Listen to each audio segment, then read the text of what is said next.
experiences, here's what we kind of learned, and then just a lot of information, here's what we did. So I'm going to be looking at why missions, why we went, where we went, what we did, that type of thing, what we learned, and why we came back, and then questions at the end. So a lot of what's and whys and wheres, and then questions at the end. So why missions?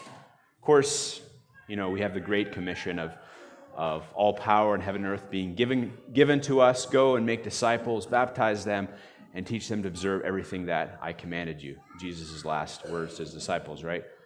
So we have that, and I guess Kelsey and I have been privileged to go and see some different countries, different people groups, and stuff like that.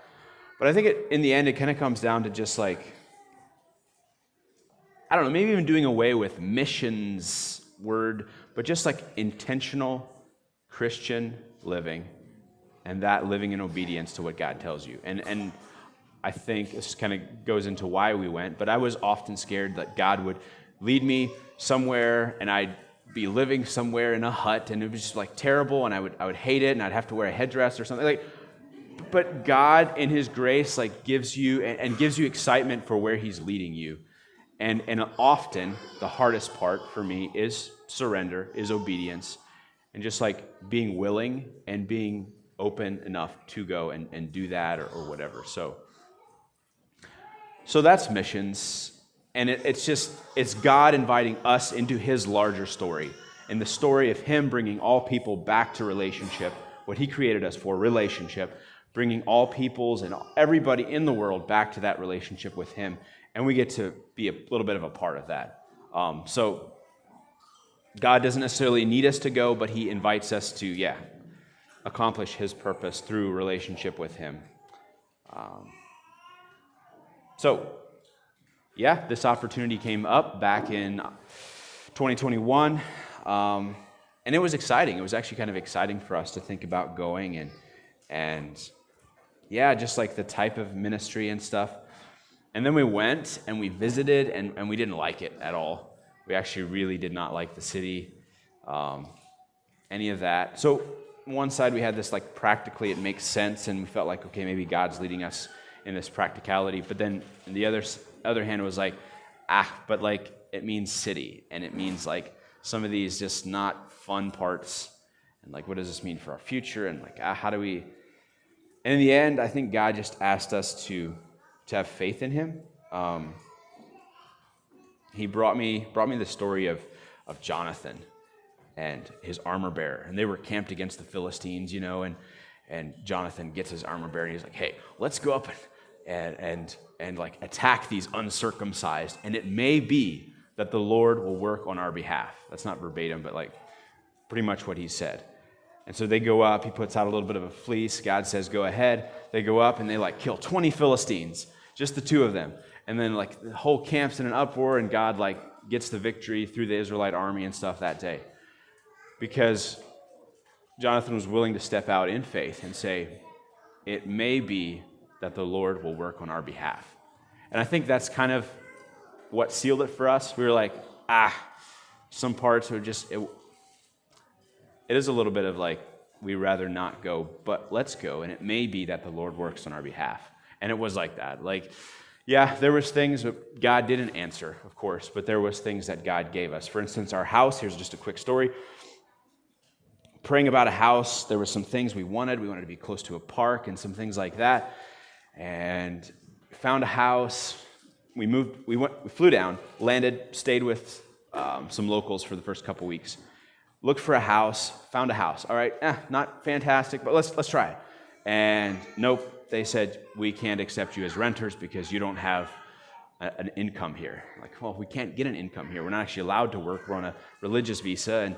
And so we found another house. Hey, we'll take it. And they said, nope, can't accept you. Great. And then one of our friends found a big house on Facebook Marketplace, blessings, and we went and looked at it, and it was huge. It was a beautiful house. We're okay, well, we know this story. We'll try it. Yep, we'll take it. Very next day, they said, sure. We'll take you. You can have it. Okay. We talked to our Colombian lawyer a little bit, and he made a few phone calls. He's like, all right, be very careful. This seems a little fishy. I'm not sure that I'd actually do this. Great. Okay. But maybe, so it's either a scam or it's God, like one of the two, not sure which. And so we prayed about this, like, God, just direct us here. And we didn't really get anything, and it came time to sign papers. And I'm like, okay, God didn't say no, and but God, would you just confirm it? So we walked to the house to sign the papers for the house. We were probably like 20 yards from the door, and our lawyer messaged me, and he's like, checks out. I called the guy. Everything's good. Go ahead and sign the papers. I'm like, yes. So we did. Had a great house. Yep. Not ideal always. Roof leaked and everything, but had a great house, and God blessed us with that. All right, I'm going to pull up the slides now. Going to hit a little bit of where we went. So, Colombia, how does this work? Do I have a pointer? Oh, yeah. There we go. Does that work there too? Yes. Okay. Bogota, Colombia, the capital city of Colombia. Colombia is surrounded here by Panama, Venezuela, Brazil, Ecuador, and Peru. So it's a super biodiverse. It's the second most biodiverse country in the world, next only to Brazil, meaning like there's desert, there's beaches, there's jungle, there's mountains, there's mountain forests, there's it's crazy. Like you can have anything basically in Colombia. We live there in Bogota. Bogota is a city of 11 to 13 million people. Just other random things about Colombia, just has a tattered past of civil wars more recently, but even just the Spaniards coming in, stealing all the gold, and just a bunch of unrest. And then of course more recent you have its reputation with drugs and just the corruption there, and Pablo Escobar and just the people he killed, and just the kind of the sadness that's also equated with its history and stuff. We lived here in the Andean Mountains, so Bogota is right in there. We're right in the Andean mountain range. It was 8,500 feet of elevation. Super cool, perfect weather in my opinion. It was upper 50s at night, mid 60s during the day. Fantastic. So if you want to retire, great place to live. Up in the Andean Mountains when we got a chance to go out of the city. Here's the city. I don't know if you can see it super well. That little red dot there is where our house is. Of course, there's the airport. We live close to the house. And, Bogota, like I said, 11 to 13 million, which technically city limit-wise, it'd be bigger than any city we have here in the U.S. But when you go greater city area, New York and stuff would be bigger for sure. It's kind of divided into sectors or stratas. So down here in the south would be considered more dangerous, and it'd be the lower class people. So it's divided into 6 sectors. We were in sector 4, so we were in a safer neighborhood. Higher the number, the safer you are, but then also the more expensive your stuff is. So your garbage, for instance, would cost way less down in a 1 sector as opposed to a 6. And it was just their way of kind of evening out, because if you live in 6, you'd kind of pay for the people in the 1 as well.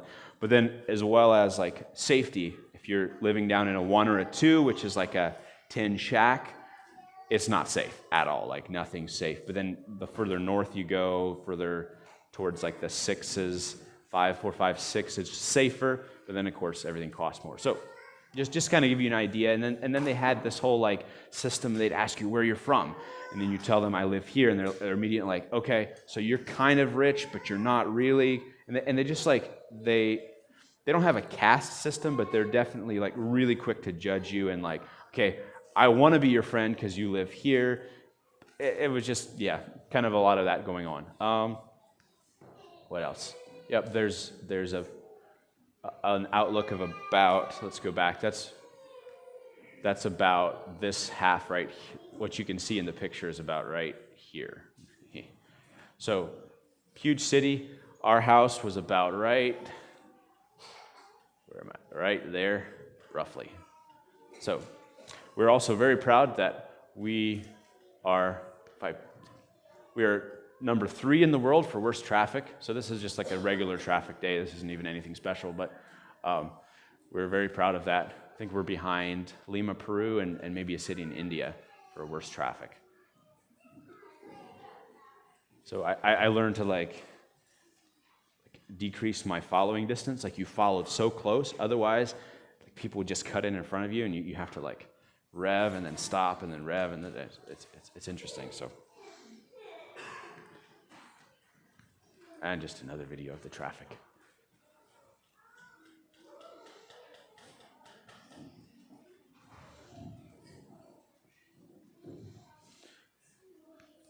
So why Bogota? Oh, there you go. There's a 6.7 mile drive set for 1 hour and 5 minutes. It's roughly the same distance from here to Wall House in Sugar Creek. It's an hour and 5 minutes. So that's probably a little bit like, that was rush hour, so that's not always, but it's pretty normal. Why Bogota specifically? We went there because of, it was a city with a lot of needs. Just a lot of Venezuelans had migrated there because of the crisis there and the economic situation there. So they came to Bogota, and they would be, there working. Some of them would just be on the streets, homeless. You'd see a ton of people. It'd be nothing like, you put out your garbage in the evening, and half a dozen or more people coming by checking your garbage for recyclables. A lot of recyclers just like pulling carts around, and that's kind of how they made their living, collecting your cardboard and whatnot. So we came, to Bogota. That's why our base was there for the people of Bogota, and because it worked with our short-term programs, and I'll get into that in a second. And also just like, Bogota, like I said, has a tattered past. The 84% statistic here of 84% of kids grow up in single-parent homes. So more than 8 out of 10 kids only had one parent, and the family structure was like grandma was up here, then it was the mother, and then the kids. Like the father and the grandpa were often just not even in the picture. So like kind of some just corruption, immorality stuff there that was part of their life. Yep, here's our house. That's before we had kids, and there we are with 2 kids, so that's crazy. But there's our house. We loved our house for the most part. 3 floors, 2 bedrooms, and a closed garage. And then here's what it looked like out our front door. We had a little park right across the street. We had a fruit store, back entrance to a fruit store that we frequented 5 times a week. And it was really loud, but for the most part, it was a fairly safe neighborhood. We had a couple robberies. We had one armed robbery and shooting right outside that I got a little bit of video of. We had another guy, one of our team guys. He was standing with his back up against our door and had his phone out like this, which he shouldn't have had his phone out. There was 2 motorcycles working together, and one was up on the corner talking to his buddy, and the other one was on the out of sight over here, and he was standing like this. And he came around on the sidewalk and like gunned it, grabbed his phone, and luckily he just like instinctually went like this and like pulled him along a little bit, but the motorcycle guy didn't quite get his phone from him, and he kept it. So stuff like that was super common, and you just had to be careful and couldn't take your phone out. Anything else? Yeah, that's our neighborhood. We had when the pastoral family came, they lived actually just right across the park from us. Here's our team when we first arrived. So this was us. We were the only married couple for about the first year. Donna Stolzfuss was the only person that was still there when we left. So we have Donna Stolzfuss, Janae Weaver. Oh boy, Sheila Yoder. I know these people, but I don't think right now. Jenny Yoder. Then we have James Landis, Justin Hess, Marcus Knepp. So just in case you're curious there. And then here's the team when we left. So again, there's Donna over here. Jay and Ruthie Leiby, they were the pastoral family that came about a year after we arrived. And like I said, they lived right across the park. And then we have Eddie back in the back here. He was the Edge director. Fidel Yoder, Judson Hostetler, Josh Garver. Sorry, Josh, I got a picture of your eyes closed, but he's from this area. Some of you guys know him. T.R. Yoder's from this area. Amy Byler, Guys Mills, Heather Weaver, and Angie Byler, North Carolina. So just for interest's sake, there's who we worked with. Kind of what we did then. So I was team leader of the greater team here. So basically, under GTO here, we would run the short-term programs. Team leader basically looked like, I don't know, we'd have team meetings weekly and kind of run basic things, logistics, visas I would work on for the team and stuff like that. And then our director team here, Eddie and Donna, we would have weekly meetings and just talk about everything to do with Edge and Ultra and how the programs ran and what we wanted to do here and scheduling and just a lot of things that are kind of boring to talk about. But there you go. That's us. We sat for very many hours discussing things. It was kind of, when we came down, we were told our primary responsibility is here to short-term teams, and then secondary is like outward ministry or like local ministry, sorry. And then, so Kelsey and I would run charge teams. Here's 2 or 3 charge teams. These folks went to Peru, Bolivia, and Paraguay. Basically, what charge is in a brief nutshell. Some of you guys already know, but I planned trips. I'd have contacts, throughout South America. I'd set up a trip for them, helping, maybe with a bit of a project in teaching English, running some for Bible camp, doing kids ministry, preaching, work projects, that type of thing, and set that up, and then open registration, and folks would sign up, run all the logistics and tickets and all the logistic stuff there. And then they'd come down. We'd have a couple days of orientation in our house where we'd teach them things about missions, about, relationship with God, culture, and just a bunch of stuff like that. And then, after a couple days, we'd send them out to their contact, and they'd be kind of responsible to their contact. I'd still be in contact with them.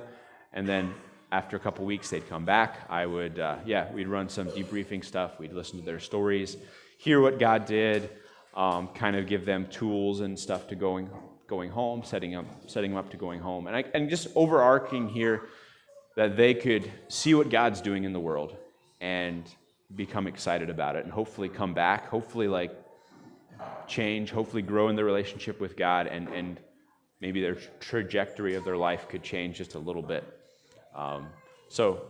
Love this.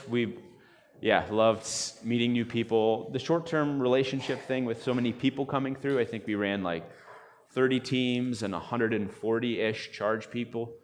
Short-term relationship stuff got old, but really love meeting new people, showing them the world in a sense, and hearing their stories. Super fulfilling. And then, so that was charge. We also got, here's us doing send-off prayer or something, I think, after a trip, or our house here is very commonly a lot of people, and we would send them off in prayer and bring them in prayer and all the stuff, of course. We also interacted a decent amount with the Edge and Ultra people. We had some, like I said, some worked with them as the directors, but then some contact with the Edge and Ultra teams that came through. So there's just one team. Oh, there's Thomas up there yet. He was still little, but that's another team. So I guess in a nutshell, that's kind of what we did as far as when it came to short-term teams. That probably took maybe somewhere between 30 and 50 hours a week of work for me, roughly.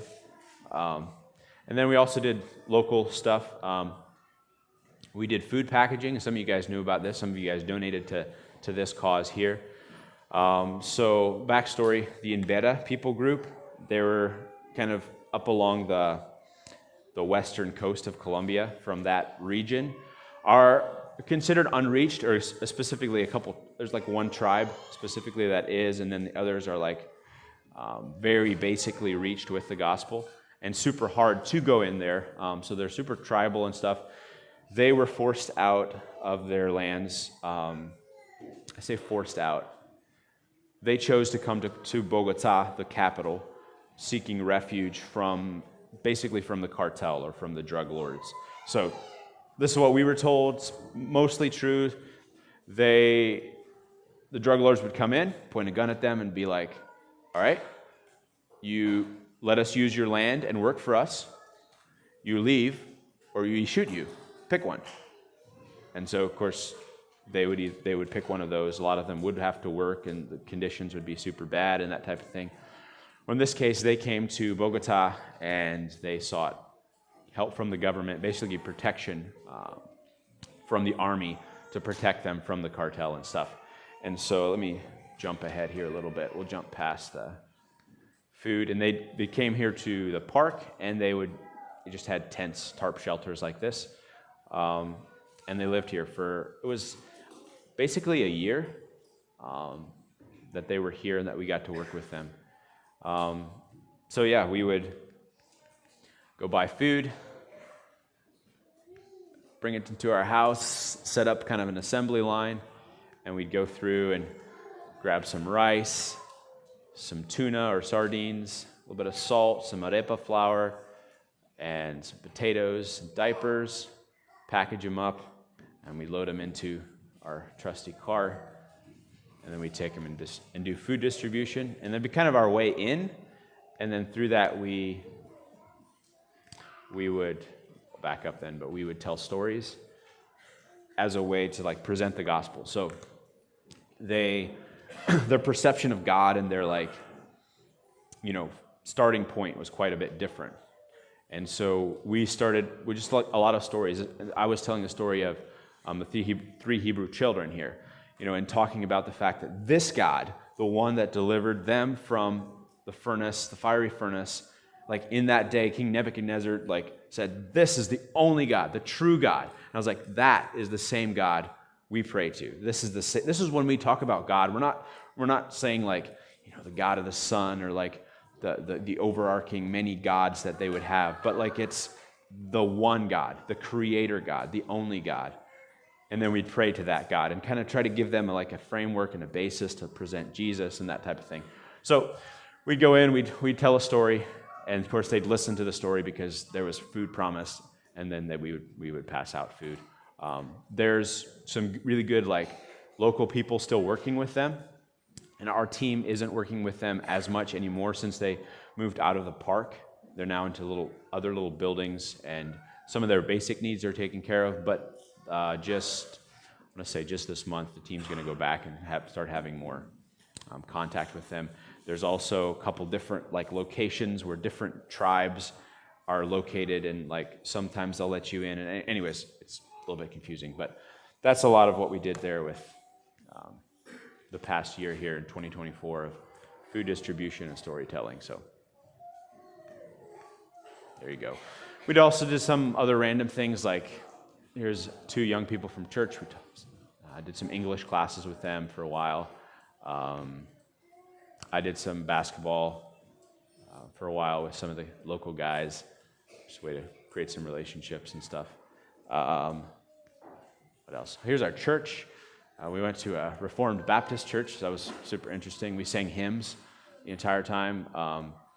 We didn't go there because we necessarily agreed with their theology, but so that we could have local friends and, a community that wasn't our team. So here's a couple of our local friends. Jesus and Diana over here. Super good, cool couple. Jesus is a doctor and Diana's a teacher. And then Andreas, he's a music teacher, works for actually a U.S. company here in the States. What else? A couple more of our friends. Here's my Spanish teacher. Spent a lot of time with him. Here's the family that we stayed with when we first arrived. Kind of kept up with them throughout our time there. They're Catholic. And then here's our neighbors that we hung out with some.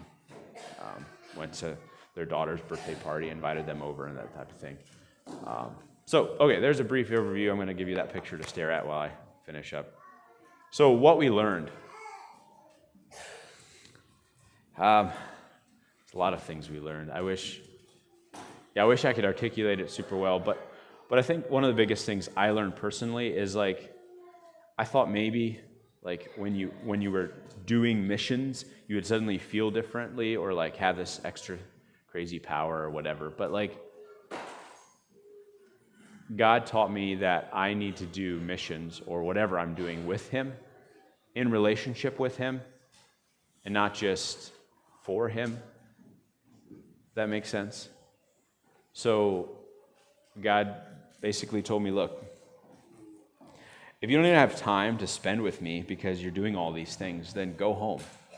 I don't actually need you here. Yeah, sure, you can fill this fine, but like, I want a relationship with you. It's what I created you for.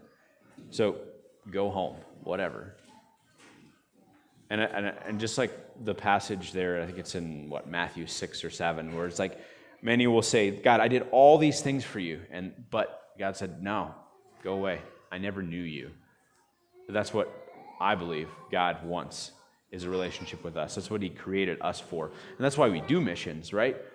But for some reason, yeah, that was a lesson God had to take me to Colombia for, of like life with me. And I think it brings more purpose than to life here, life anywhere. Is that we're just go somewhere and do this thing, but like we do it out of relationship with God. And it brings more purpose to everyday things because we're doing it with God, and that's our primary focus. So that's one thing we learned. Also learned just a lot of gratefulness and thankfulness, and we have so much. Like sometimes when you know like how other people might live and stuff, but then when you go outside and you walk past this person that's sleeping on the grass or whatever, and you come home and he's still there, and you go out again, he's still there, and the next day you see him again, and a couple weeks later you see him again, like you can't actually get past the fact that like basic needs that we have, that they, like basic things that we have that they don't have, like, I don't know, it does something to you and just like blows your mind of what the riches that God has given us, really.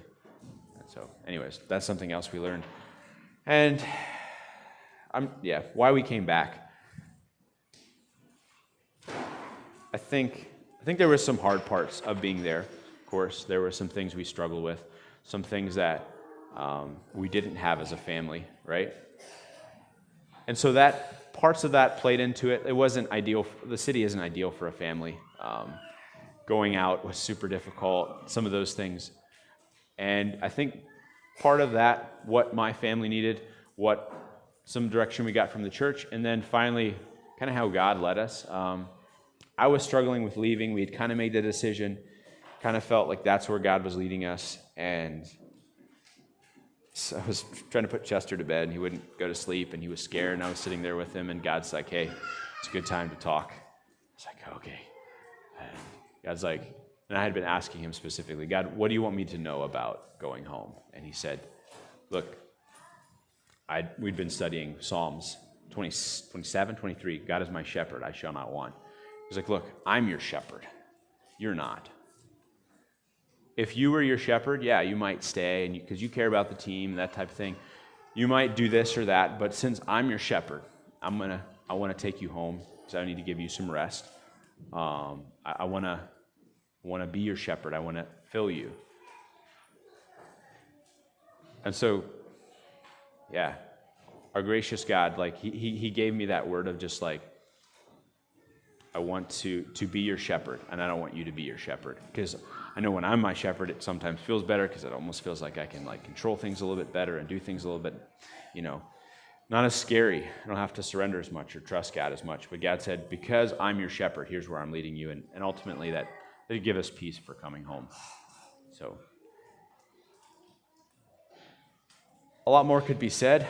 We have like a couple minutes for questions. That was a brief skim of what we did and what we learned. I would love some questions, though. Anything you guys want to know? Stories? I might rant a little bit if get me on the right topic.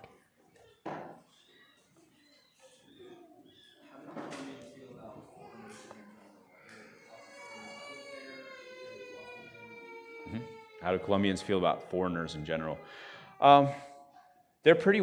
they're culturally they're very open and welcoming. So in a lot of ways, very very nice, kind to you.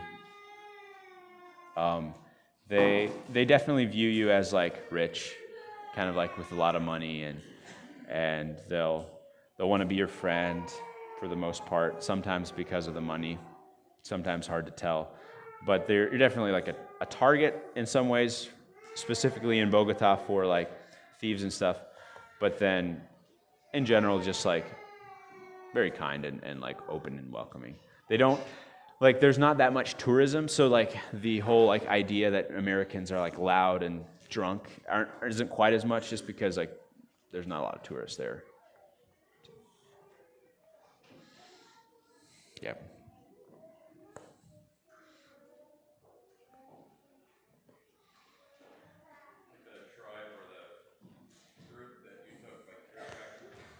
Yeah. Is there any kind of a lasting effect, like were you able to like leave Bibles with them, or because I understand they're not currently being ministered to? Is that correct? Yeah. So there's some foreigners there that we met together. We had like this whole group chat, and we pulled some like local church people in to that. And we had locals going with us at times, like actually sharing the stories. These folks couldn't actually, a lot of them couldn't even speak Spanish. They had their tribal language. So sometimes we have an interpreter that would actually interpret into their language. There isn't a full Bible in their language, although there's parts of the New Testament that are. So there's a whole organization that's working on like translating more and getting like stories translated into their language. And so we'd actually take those, and there's a couple groups there that we were working with, and we're kind of working together more or less, and they'd take those stories and play those stories in their language, those Bible stories for them. And they're currently still doing that, yeah. There's a couple people that we got connected with, that we connected other with. There was a really cool guy named Manye. I wish you guys could meet Manye. He was a fantastic guy. He was actually in Beta himself, although he'd become born again and studied. He was studying there in Bogota. And so he would go and he could speak to them in their language, although it was so tribal that they could almost not understand him. Although he spoke in Beta, it was like a different kind. And so it was just like, it was interesting. So we did what we could in the time that they were there, and knowing we had a really short time with them, and then the government put them back in their stuff. So there is still like stuff happening with the people that are there. Lasting from us, I'm not always sure, of course, but yeah. But there's still stuff happening that's pretty exciting with them. Yeah, thanks.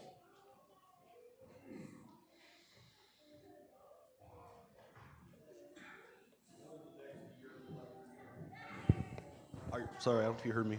What does the next year or so look like for Chris? Like, now what? Sure. If I can now ask. What? It's a good question. Not sure. Our plan for this year, as God wills, but plan for this year was not to commit to anything long term for the first year. Focus on rest, focus on our family, focus on connecting with our families, and you all as a church family, kind of the focus for right now, and then we'll see how God leads from there. I don't know, what's the scripture? Something to the extent of like, man has his own plan, but the Lord directs his steps, so we'll see.